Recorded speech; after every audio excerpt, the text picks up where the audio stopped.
Academic Maths Nursery 4 Plus, page 25. Dear children, today we will read about the numeral 10.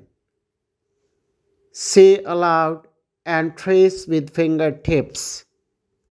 Starting from the right side around up, trace the two digits 1 and 0 to write 10. Now say aloud 10, 10, 10. What do you see on this page? Yes, you are right.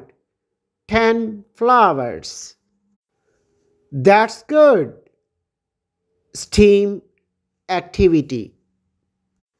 Use buttons, beads, or stickers and place them on 10 objects in the frame to represent the number 10.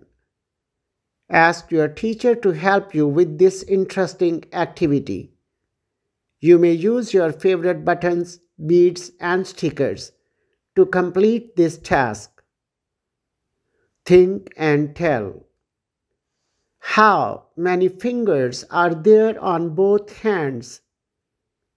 Count all fingers on both of your hands. You will find out they are 10 in number. Hence, 10 will be the correct answer. Well done! Dear teachers, make the children learn tracing, speaking, and writing the numeral 10. Tell them how two numerals are added to make 10. Tell them about the parts of body that are naturally found as 10 entities, 10 fingers on both hands, etc. Help them with STEAM activity. Use strand tray to trace the numeral 10 and practice accordingly. Have a nice day.